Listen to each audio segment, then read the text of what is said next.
Tatuador, você está vacilando no traço. E não, eu não tô falando de traços tortos ou traços estourados ali na pele mesmo. Eu tô me referindo ali na parte do desenho, da espessura dos traços e do contraste entre eles. Tatuadores menos experientes e com pouco domínio ali do desenho tendem a se perder na escolha dos traços, nas espessuras e, consequentemente, também nas agulhas na hora de tatuar. Fica faltando aquele contraste entre as linhas. As informações que são mais importantes acabam se perdendo e informações que são menos relevantes acabam se ressaltando mais do que deveriam. Por exemplo, linhas de contorno acabam ficando com a mesma espessura que linhas e traços de dentro do desenho, que às vezes são menos relevantes do que realmente destacar o contorno daquele desenho. Então eu vou pegar alguns exemplos e mostrar isso na prática. Lembrando que as artes que eu peguei aqui eu achei tudo no Google lá, então se por um acaso tu é o dono dessas artes aí, eu não vou ter identificado ninguém que fez elas, mas leve isso como uma crítica construtiva, tá? Eu não vou esculachar ninguém aqui.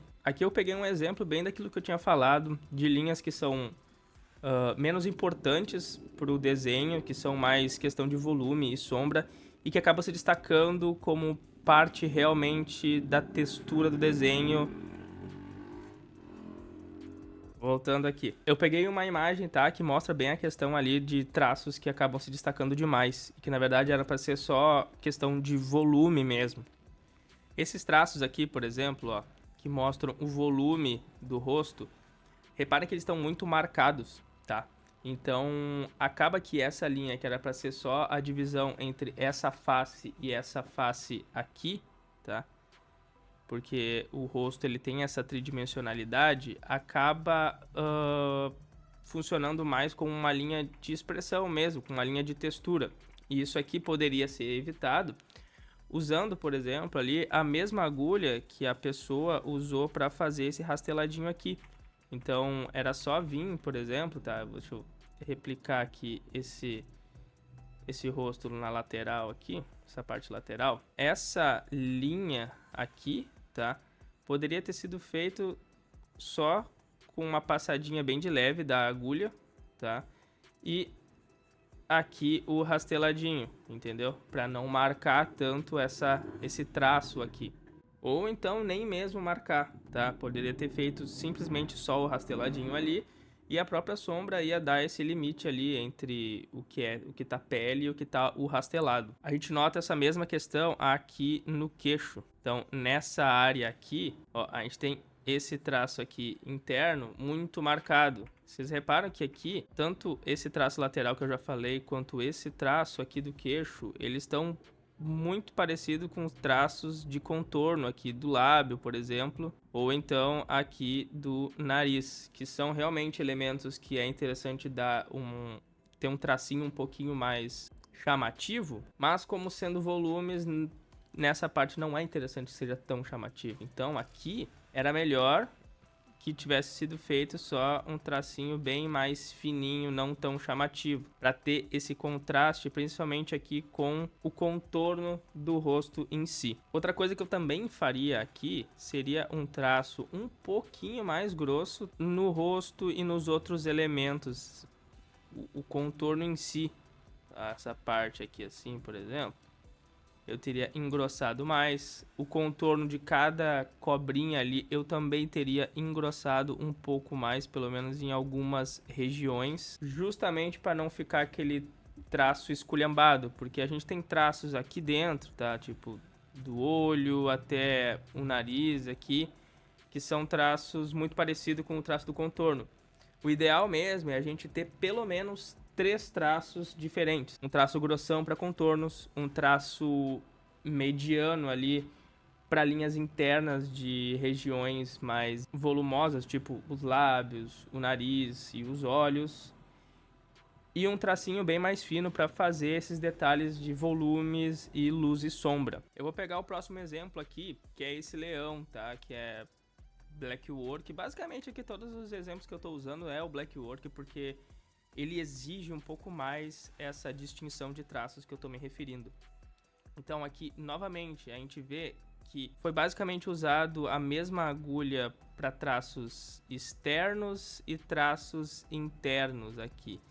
Traços esses que seriam mais interessantes que fossem usados agulhas um pouquinho mais finas ou traço no próprio desenho mais fino para não destacar tanto. Eu entendo que muitos desses trabalhos que eu tô pegando aqui tem uma base um pouquinho mais estilizado, mas nem tudo que é estilizado realmente pode passar por cima de algumas regrinhas como essa do traço que eu tô falando aqui. Para refinar melhor esses desenhos, eu indico que a gente utilize essa regrinha das 3 linhas. Uma mais grossa ali para os contornos externos, uma mediana, que nem eu já falei, para traços internos, e uma bem mais fina para volumes e outras texturinhas. Então, nesse caso aqui, eu teria pego uma agulha, um traço bem mais grossão e passado aqui nos contornos, pelo menos, para dar essa diferenciação ali de volumes, de elementos que estão mais próximos ali, tipo da câmera, sabe? Que estão mais para frente, projetados. E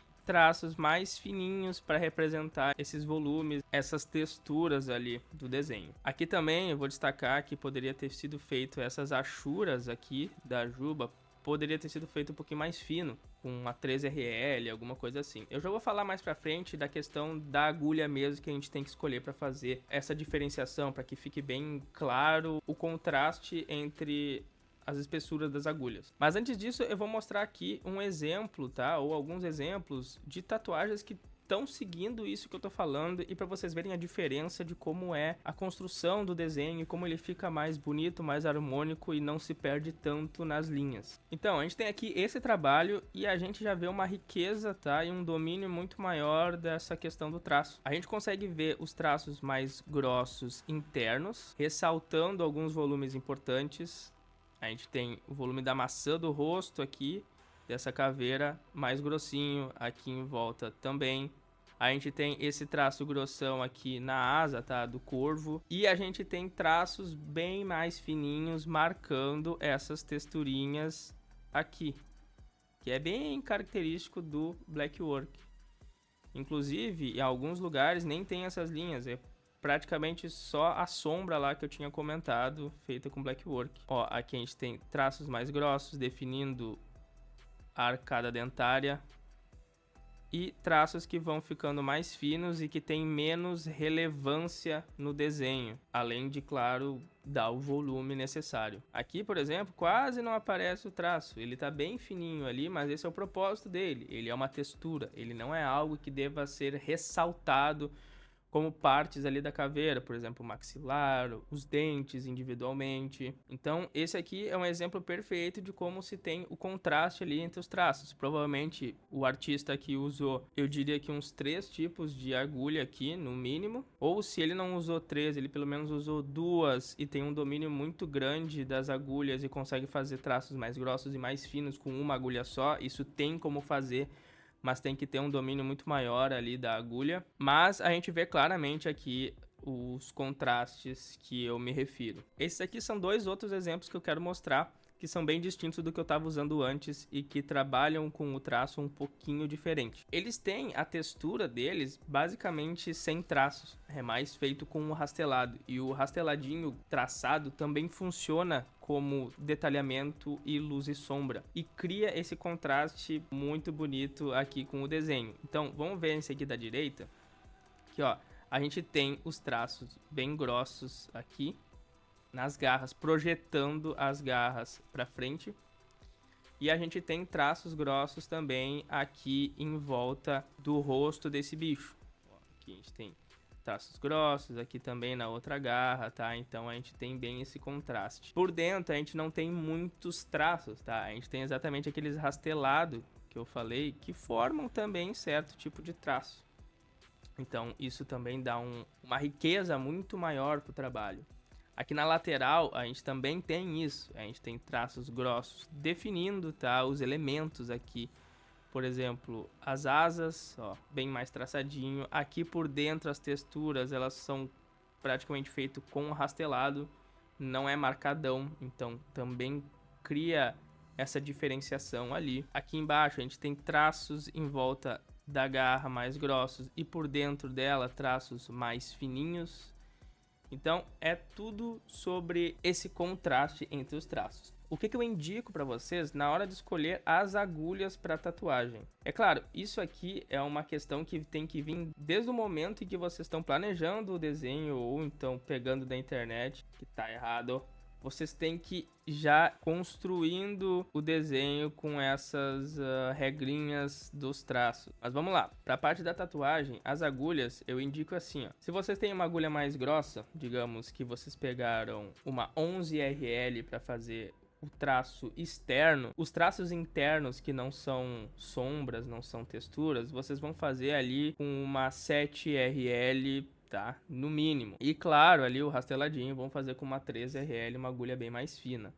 O que eu quero dizer com isso? É que para ficar visível essa diferença de traço, tem que ter no mínimo 4, 5 números entre as agulhas. Então, se os traços internos são, digamos, 7RL, o traço externo tem que ser no mínimo uma 11RL, uma 13RL ou então partir para as RS, as buchinhas. Não adianta vocês quererem fazer essa diferenciação com uma 9RL para traços externos e uma 7RL para traços internos, não vai ficar quase visível essa diferença entre as linhas. Então a minha dica é essa, tá? Que vocês tomem cuidado na hora de escolher as suas agulhas e na hora de fazer o desenho mesmo, para ter essa riqueza das linhas e dos traços e para que o desenho de vocês fique mais elaborado e mais bonito de se ver ali na hora da pele. Se vocês quiserem, eu posso fazer um vídeo desenhando do zero e colocando, implementando essas questões ali do traço que eu falei hoje. É só me pedir aqui embaixo que eu dou um jeito de uma hora gravar para vocês. Se vocês curtiram o vídeo, por favor, se inscrevam e deixem um like aí. Se tiverem alguma dúvida ou alguma sugestão, por favor, podem me falar também, que eu vou ler com todo o prazer do mundo. E novamente, se vocês são donos dessas tatuagens que eu usei aqui, tomem isso como uma crítica para evolução. Eu não sei quanto tempo vocês têm de tatuagem, eu não sei qual é o nível de conhecimento de vocês. Então, tudo que eu falei aqui serve para implementar no desenho e na tatu. Muito obrigado por me assistirem e até a próxima.